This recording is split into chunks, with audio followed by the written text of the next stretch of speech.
नमस्कार, मैं हूं संतोष पाठक और एक बार फिर से आपका स्वागत करता हूं अपने YouTube प्लेटफॉर्म पर। बिहार में एक बड़ी लड़ाई होने वाली थी शब्द मैं इसलिए यूज कर रहा हूं कि ऐसा लग रहा था कि सिर्फ दो ही पक्ष होंगे, एक विपक्ष होगा, एक सत्ता पक्ष होगा। मुख्यमंत्री सम्राट चौधरी के लिए एक तरह से पहला जनमत संग्रह होगा और भारतीय जनता पार्टी के नए नवेले राष्ट्रीय अध्यक्ष नितिन नवीन की प्रतिष्ठा दांव पर लगी होगी। बिहार की राजनीति बदलती हुई नजर आ रही थी। अचानक पता लगा कि विपक्षी गठबंधन एक बार फिर से टूट गया, बिखर गया। इंडिया गठबंधन में बवाल हो गया। प्रशांत किशोर अब अकेले ही एक तरह से रह गए। क्या होगा, कैसे होगा, पता नहीं। लेकिन बिहार की राजनीति की इस उलझी हुई गुत्थी के तमाम महत्वपूर्ण पहलुओं पर बात करने के लिए एक बार फिर से हमने आमंत्रित किया है देश के जाने माने पत्रकार अजीत द्विवेदी जी को। अजीत जी, आपका बहुत बहुत स्वागत है हमारे यूट्यूब प्लेटफॉर्म पर। धन्यवाद धन्यवाद संतोष जी। अजीत जी, कुछ दिन पहले जब हमारी बात हो रही थी, आपने कहा भी था कि भाई छोटी सोच के लोग हैं, अब इनको ना पप्पू यादव पसंद है ना इनको कन्हैया कुमार पसंद है, तो प्रशांत किशोर को कैसे ये दे सकते हैं। राष्ट्रीय जनता दल ने अपने उम्मीदवार का ऐलान करके क्या भारतीय जनता पार्टी के जो अब तक घोषित नहीं हुए हैं उन बांकीपुर से उम्मीदवार की जीत को सुनिश्चित कर दिया है, हम इसको ये मान सकते हैं? देखिए, इस ग्राउंड पर जो बांकीपुर का क्षेत्र है वो एडवांटेज बीजेपी है, हमेशा से है। और उसके कई कारण हैं। एडवांटेज बीजेपी 95 से लेकर के अभी तक लगातार 9 चुनाव उस सीट से जीती है भारतीय जनता पार्टी। 90 में भी जब जीते थे, 90 में जनता दल की लहर में वहां से रामानंद यादव जीते थे चुनाव, और उसके बाद फिर कभी नहीं आए लड़ने। वो रामानंद यादव वहां से लड़े और फतुहा से एमएलए हैं आरजेडी के, और वहां से रामकृपाल यादव भी लड़े हुए हैं चुनाव। लेकिन चाहे रामकृपाल यादव हो या जब पश्चिमी पटना, इस सीट का नाम था बांकीपुर का, तो उसके बाद कोई आया नहीं आरजेडी का कोई बड़ा पहलवान जिसको बोलते हैं यादव कम्युनिटी से, जबकि वहां यादव के 30-35 हजार के करीब वोट है, कोई आता नहीं है चुनाव लड़ने वहां। और ये ट्रेडिशनली बहुत मजबूत सीट है भारतीय जनता पार्टी के लिए। 9 चुनाव ये लोग जीते हैं, 2 बाई इलेक्शन उसमें हम लोग काउंट करिए, तीसरा बाई इलेक्शन होगा हमको लगता है। दूसरा, एक बार बाई इलेक्शन हुआ था जब नितिन नवीन जीते थे 2006 में अपने पिता के निधन के बाद, और एक बार उन्हीं के खाली करने से एक सीट हो रहा है। और 5 में 2 बार चुनाव हुआ था, वो हम लोग सब जानते ही हैं, जब पहली बार में सरकार नहीं बनी थी। तो एक तरह से 3 उपचुनाव हम लोग कह सकते हैं वहां हुए हैं, 2005 में, 2006 में, 6 में और 2026 में, और 6 जनरल इलेक्शन हुए हैं नॉर्मल। अब ये 9 चुनावों से बीजेपी नहीं हारी है, तो बीजेपी को एडवांटेज है ऑलरेडी, इसमें कोई संदेह नहीं। लेकिन हम लोग जब बाई इलेक्शंस की बात करते हैं तो ट्रेडिशनल इक्वेशंस नहीं देखते हैं, ट्रेडिशनल सोशल इक्वेशंस नहीं देखते हैं, और उसको दूसरे तरीके से, दूसरे परिप्रेक्ष्य में, दूसरे एंगल से उस तस्वीर को देखना होता है। क्योंकि जब जनरल इलेक्शंस हो रहे होते हैं तो एक लहर पैदा होती है, और उस लहर के धक्के में हर सीट लोग जीतते हारते हैं, उसका उस तरह से एनालिसिस करते हैं हम लोग। जैसे पिछला चुनाव हुआ था नीतीश कुमार के नाम पर, उनके आखिरी चुनाव के नाम पर, उनके विदाई के नाम पर, जेडीयू बीजेपी के इक्वेशन के नाम पर। अब वो स्थिति नहीं है, ये स्टैंड अलोन इलेक्शन है। और इस इलेक्शन को जिस आनंद फानन में चुनाव आयोग ने कराया है, उससे ये उसका एक psychological advantage already Prashant Kishor ले चुके हैं। ये देखिए कि क्यों अभी देश के कितने ही राज्यों में बाई इलेक्शन होने हैं संतोष जी, लेकिन सिर्फ अभी 3 सीटों पर बाई इलेक्शन अनाउंस किया गया है। एक बांकीपुर सीट है, एक मध्य प्रदेश में दतिया सीट है, और एक गुजरात की सीट है जहां बाई इलेक्शन हो रहे हैं। बाकी राज्यों में इसके साथ ही खाली हुई सीटों पर बाई इलेक्शन नहीं हो रहे हैं। पश्चिम बंगाल में बाई इलेक्शन नहीं हो रहा है। पश्चिम बंगाल में नंदीग्राम सीट खाली की है मुख्यमंत्री ने, या एक सीट हुमायूं कबीर ने खाली की है, चुनाव नहीं हो रहा है। तमिलनाडु में विजय ने खाली की है सीट, 6 सीट अन्ना डीएमके के विधायकों के इस्तीफे से खाली हुई है, कोई बाई इलेक्शन नहीं कराया जा रहा है। ये 3 बाई इलेक्शन इसलिए कराए जा रहे हैं क्योंकि बीजेपी नहीं चाहती थी कि बांकीपुर में प्रशांत किशोर को ज्यादा तैयारी करने का समय मिले। प्रशांत किशोर जिस अंदाज में तैयारी कर रहे थे, जितना एग्रेसिव होकर के गली गली घूम रहे थे, हर वार्ड में अपनी टीम बना रहे थे, लोगों से कनेक्ट कर रहे थे, उससे घबराहट हुई बीजेपी में। और आप जानते हैं कि बीजेपी की घबराहट किस तरह से चुनाव आयोग की बेचैनी बन जाती है। तो चुनाव आयोग ने अनाउंस कर दिया बांकीपुर का चुनाव। अब वो आनंद फानंद में इलेक्शन, तो ये एक साइकोलॉजिकल एडवांटेज है। प्रशांत किशोर क्लेम कर सकते हैं कि हमारी वजह से चुनाव, बाकी जगहों को छोड़ करके चुनाव आयोग बांकीपुर में चुनाव करा रहा है, तो एक एडवांटेज हो गया उनके पास। अब जो सवाल आपका था, मूल सवाल, क्या आरजेडी की वजह से श्योर हो गया? देखिए, ये आरजेडी की वजह से श्योर नहीं है। मतलब अभी एडवांटेज बीजेपी को मिलता है वो आरजेडी के कारण नहीं है। आरजेडी की उम्मीदवार जो अभी हैं वही पिछली बार चुनाव लड़ी थी, और उनको 46,000 वोट आया था। अब वो 46,000 वोट किसका था? अगर आप बांकीपुर के कास्ट इक्वेशन को देखेंगे तो 58,000 वोट वैश्य समाज का है। तो उसी वैश्य समाज से आती हैं रेखा गुप्ता, रेखा कुमारी, तो उनको 46,000 टोटल वोट आया, 58,000 वैश्य का वोट है। तो ये और 30,000 के करीब 35,000 यादव का वोट है और 30-35,000 मुसलमान का वोट है। 70%, 65-70,000 मुसलमान का वोट है और 58-60,000 वैश्य का वोट है। तो आरजेडी का अपना वोट, इक्वेशन का वोट 70,000 और 60,000 के करीब वैश्य का वोट, तो 1,30,000 वोट बनता है। और रेखा गुप्ता को आया सिर्फ 46,000 वोट। तो ये किसने वोट किया, किसने नहीं किया? मतलब इक्वेशन वाले लोगों ने वोट नहीं किया उनको, या उनकी अपनी जाति के लोगों ने उनको वोट नहीं किया, किसी ने तो छोड़ा, या उनको मोटे तौर पर एक इधर उधर का वोट, सबका थोड़ा थोड़ा वोट मिलकर के 46,000 हो गया। अगर पोलराइज्ड हो जाए इलेक्शन और हम इसमें ये माने कि अभी ये बाई इलेक्शन है और इस बाई इलेक्शन में जो वैश्य का वोट है उसका एक हिस्सा चला जाए रेखा गुप्ता के साथ, और जो अपोजिशन का वोट है, एंटी बीजेपी जो वोट है, वो वोट अगर प्रशांत किशोर के साथ आता है, तो फिर लड़ाई ऐसी नहीं रहेगी जैसे हम लोग पहले 9 चुनाव में देखते रहे या पिछले चुनाव में हम लोगों ने देखा, वैसा नहीं रहेगा। अब एक जो कास्ट इक्वेशन है, जो रिसेंट कास्ट इक्वेशन है, जो आम आदमी पार्टी ने भी इशू किया है, जिसका आंकड़ा, वो आंकड़ा आपने भी देखा होगा, वो अगर हम लोगों को बताएं तो वहां से 1,35,000 के करीब वोट है फॉरवर्ड का। 1,35,000, ये बड़ी कॉन्स्टिट्यूएंसी है, 4,80,000 85,000 की कॉन्स्टिट्यूएंसी है। और जो फॉरवर्ड वोट है उसमें 58,650 वोट कायस्थ का है, 27,370 वोट भूमिहार का है, 31,280 वोट राजपूत का है और 19,550 वोट ब्राह्मण का है। 1,35,000 वोट है। अब इसमें ये अभी हम लोग इसकी बारीकियों पर बाद में चर्चा करेंगे, अभी पहले फिगर बता रहे हैं तो बता दें। यादव 39,100 है और वैश्य जो है, जो बीसी में आते हैं, बैकवर्ड कास्ट में, वैश्य की बड़ा हिस्सा जो है ईबीसी में आता है। जो बीसी में आता है वैश्य का, उसमें गुप्ता होते हैं, अग्रवाल होते हैं और केसरी होते हैं। इनका वोट 58,650 है, एग्जैक्टली उतना ही जितना कायस्थ का वोट है। और कुर्मी कुशवाहा का वोट है 31,200, मतलब टोटल पिछड़ी जाति का वोट है 1,29,000। अगड़ी जाति 1,35,000, पिछड़ी जाति 1,29,000, अति पिछड़ी जाति 50,830 और दलित 35,190 और मुस्लिम 38,000। तो ये समीकरण है। मुसलमान 38,000 है और यादव 39,000 है, तो ये हो गया 76,000। हम लोग 70,000 जोड़ रहे थे। तो ये जो इक्वेशन का वोट है, हम लोग इसको मान के चलते हैं कि ये एंटी बीजेपी वोट है, ये बीजेपी को वोट नहीं करता है। तो ये वोट तो देखेगा कि कौन बीजेपी से लड़ रहा है, पहला कैंडिडेट कौन है बीजेपी से लड़ने वाला। और अगर प्रशांत किशोर है तो ये 76,000 का वोट उनकी तरफ एक मुश्त, उनके साथ एक पूंजी है। हम लोग ये माने कि अगर बीजेपी के उम्मीदवार के पास 58,000 की कायस्थ वोट की पूंजी है और उसमें कुछ और सवर्ण भी जोड़ लें, वैश्य का भी कुछ हिस्सा जोड़ लें, पिछड़ी जाति का भी जोड़ लें, तो उस तरह का एक एडवांटेज, एक वोट आधार लेकर के प्रशांत किशोर भी अपना शुरू करेंगे लड़ाई। अब जो 20,000 के करीब 19,000 कुछ वोट ब्राह्मण का है, अभी हम लोग सिर्फ कास्ट इक्वेशन पर बात कर रहे हैं, बाकी चीजों पर बाद में बात करेंगे।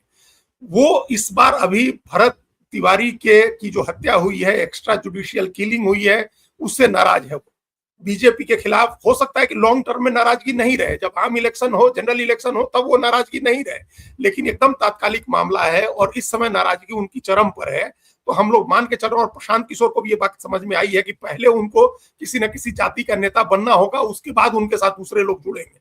तो अगर वो भरत तिवारी के घर जाकर के इशू नहीं उठाते तो ये उतना बड़ा मुद्दा नहीं होने वाला था।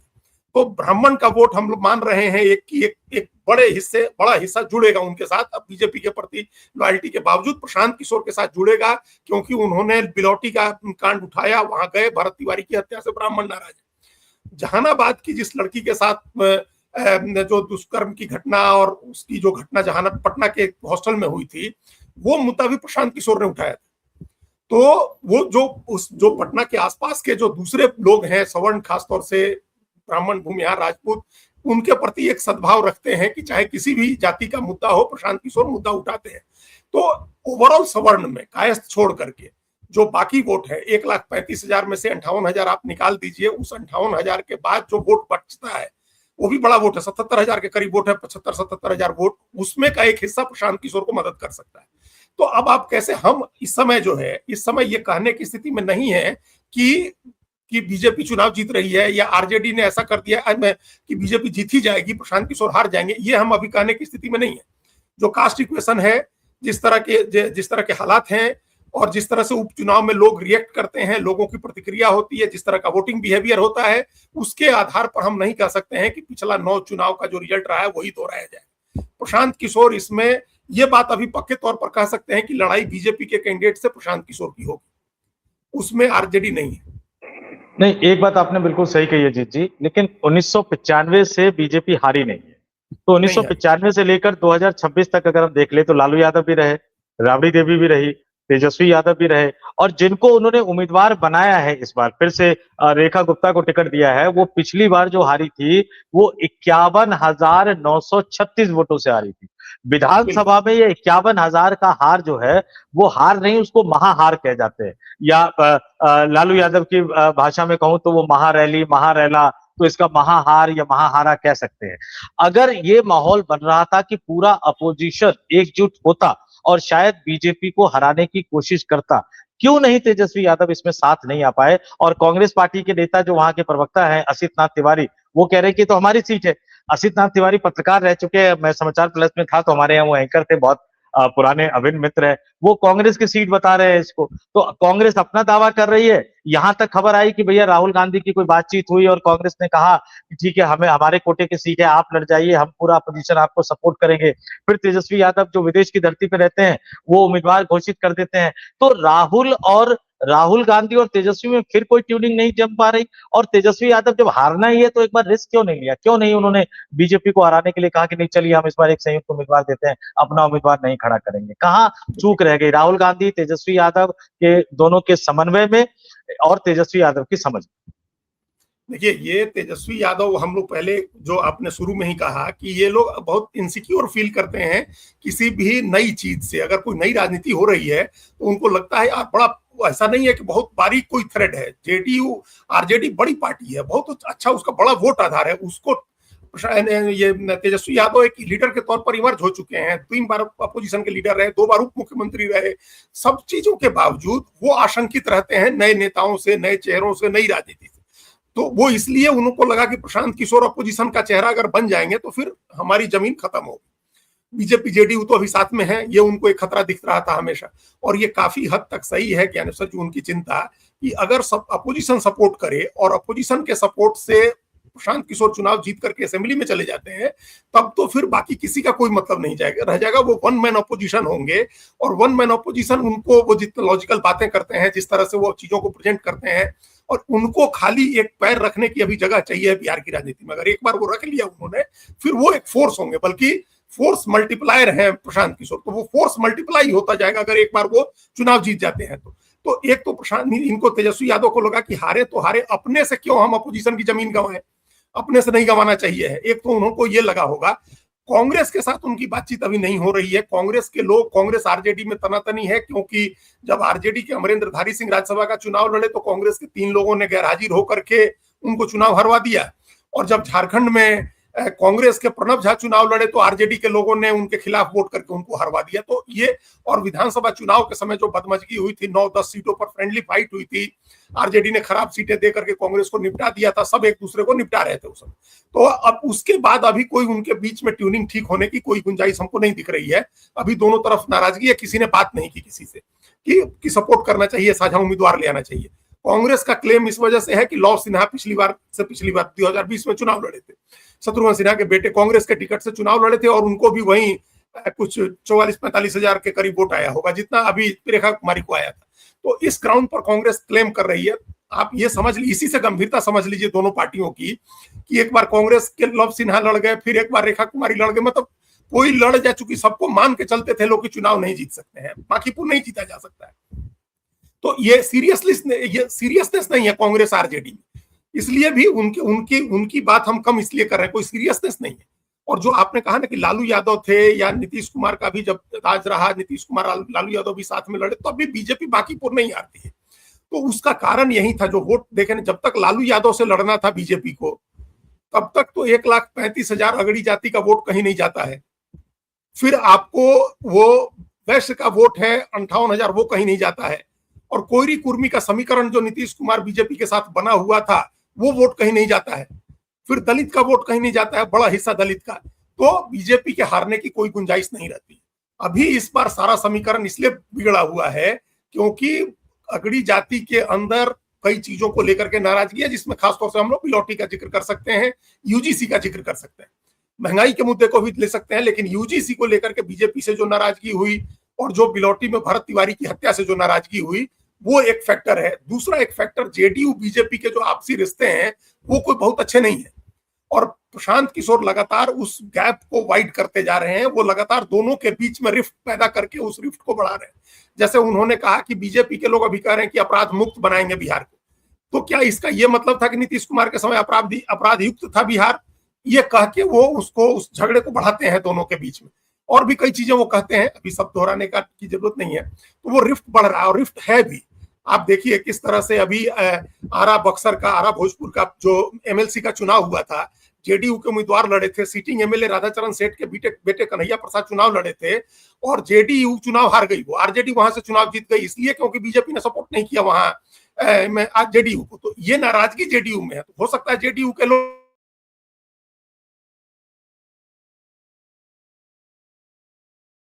वोट के अंदर जो डिवीजन हमको दिख रहा है, अजय जी ये एक स्क्रीन पे दिखा रहे हैं, और ये दर्शकों को बता भी देते हैं कि शत्रुघ्न सिन्हा ये भी कायस्थ है और उससे ज्यादा फिल्म स्टार है और बाकी चीज है। आपने इनका जिक्र किया, इनके बेटे लड़े, इन्होंने साथ दिया है प्रशांत किशोर का, और बाकायदा सोशल मीडिया पर लिखा है इन्होंने, पॉलिटिकल धमाका in Bihar, the most deserving visionary and intellectual for excellence, a man of masses, most loved, admired and talked about personality in totality, Prashant Kishore at last has jumped into the fray and has created a real sensation in a political circle।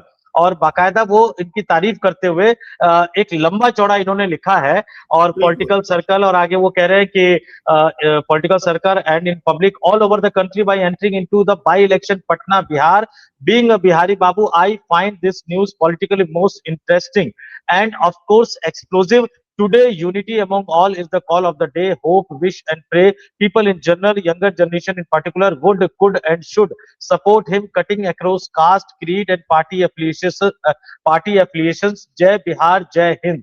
ये सीधे तौर पर नजर आ रहा है कि बाकायदा ऐसा लग रहा है कि किसी फिल्मी स्क्रिप्ट की तरह लिखा गया है, शब्दों की तुकबंदी बनाई गई है वो वेंकैया नायडू स्टाइल में, और इस तरह से एक बड़ा समर्थन। इसका फायदा क्या प्रशांत किशोर उठा पाएंगे, उनको मिलेगा इसका फायदा? नहीं, निश्चित रूप से मिलेगा। ये बहुत बड़ी अपील है। अभी ये चर्चा चल रही थी कि बीजेपी कोशिश कर रही थी कि इनके बेटे को, लव सिन्हा को, टिकट देने की।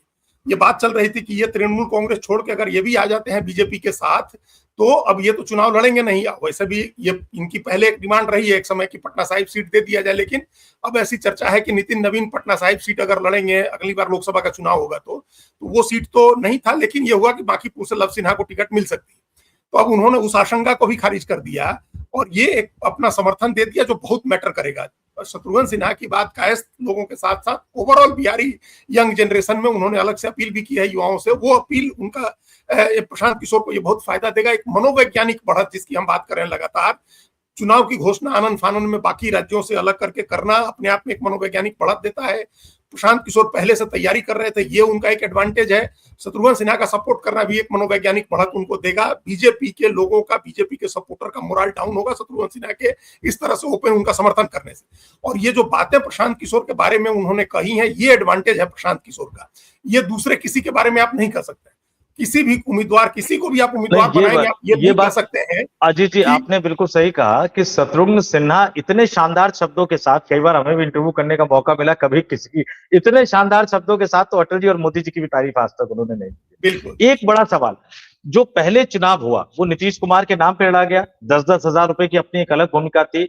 ये सम्राट चौधरी के नेतृत्व में या मुख्यमंत्री रहते हुए एक तरह से बड़ा चुनाव हो रहा है, इसको हम जनमत संग्रह कह ले या जो भी कह ले। और एक बात और, बीजेपी में 1-2 राष्ट्रीय अध्यक्षों को अगर छोड़ दिया जाए, अमित शाह और 1-2 और, आमतौर पर हर राष्ट्रीय अध्यक्ष अपने गृह राज्य में किसी बड़े नेता को बड़ा नहीं बनने देना चाहता है। नितिन नवीन दिल्ली आ गए, गृह राज्य में सम्राट चौधरी बड़ा बन जाइए, उनके लिए भी अच्छा नहीं होगा। उनकी अपनी सीट पर उपचुनाव है। ये दोनों में से किसकी प्रतिष्ठा का ज्यादा सबब है? अगर ये सीट हाथ से गया तो नितिन नवीन के लिए झटका होगा या सम्राट चौधरी के लिए झटका होगा? देखिए, दोनों के लिए होगा। सम्राट चौधरी के 100 साल पूरे होने के अवसर पर यह चुनाव, 100 दिन पूरे होने के अवसर पर यह चुनाव, 25 तारीख को उनकी सरकार के 100 दिन पूरे हो रहे हैं और 30 तारीख को यह चुनाव है। तो ये उनके 100 दिन के कामकाज पर जनमत संग्रह की तरह होगा, इसमें कोई संदेह नहीं है। और वो जनमत संग्रह सिर्फ उनके कामकाज पर तो होगा ही, ओवरऑल पॉलिटिक्स देखिए उस पर भी होगा। देखिए, प्रशांत किशोर खाली बांकीपुर का मुद्दा लेके चुनाव नहीं लड़ेंगे, वो पूरे बिहार का मुद्दा लेकर के चुनाव लड़ेंगे, पूरे देश का मुद्दा लेकर के चुनाव लड़ेंगे। वो इस बात के लिए, इसी चीज के लिए यूज करेंगे जो हमने पहली बार आपके साथ बातचीत में कहा था कि जीते हारे वो मतलब नहीं है। राम मनोहर लोहिया फूलपुर जाकर के लड़ते थे नेहरू के खिलाफ, तो जीतने के लिए नहीं लड़ते थे, वो इसलिए लड़ते थे कि हमारे जो मुद्दे हैं हम कहेंगे, और प्राइम मिनिस्टर की कॉन्स्टिट्यूएंसी है तो सारी दुनिया सुनेगी, हमारे इश्यूज पूरी दुनिया में पहुंचेंगे। तो प्रशांत किशोर के इश्यूज पहुंचेंगे सारे देश में, बांकीपुर में वो जो भी कहेंगे, इसलिए वो देश का मुद्दा उठाएंगे। वो यूजीसी का भी मुद्दा वहां उठेगा, वो डायरेक्टली नहीं उठाएंगे इस मुद्दे को, लेकिन वो मुद्दा भी उठेगा जिससे बीजेपी की नाराजगी है। तेल, पेट्रोल, डीजल की महंगाई का मुद्दा उठेगा। अभी जो इश्यूज चल रहे हैं, पेपर लीक के इश्यूज उठेंगे, राम मंदिर में चंदा चढ़ावा चोरी का मुद्दा उठेगा, ये तमाम इश्यूज उठेंगे बांकीपुर के चुनाव में, और उस सब में साइकोलॉजिकल एडवांटेज लेकर के रहेंगे। सरकार के 100 दिन पर के कामकाज पर जनमत संग्रह होगा, और नितिन नवीन की प्रतिष्ठा भी सुन रहे हैं कि वो लगातार 7 दिन वहां रहने वाले हैं, पदयात्रा की प्लानिंग बन रही है, उनकी भी परीक्षा होगी। राष्ट्रीय अध्यक्ष के नाते बंगाल उनकी परीक्षा नहीं थी, या 5 राज्यों के चुनाव हुए वो उनकी परीक्षा नहीं थी, बांकीपुर का चुनाव उनकी परीक्षा की तरह होगा। तो ये चुनाव इस मामले में, और बाई इलेक्शन हम लोग जानते हैं कि वो एक दूसरे मोड में लड़ा जाता है, क्योंकि जनता को पता है कि इसके जीत हार के नतीजे से सरकार की सेहत पर कोई फर्क नहीं पड़ना है।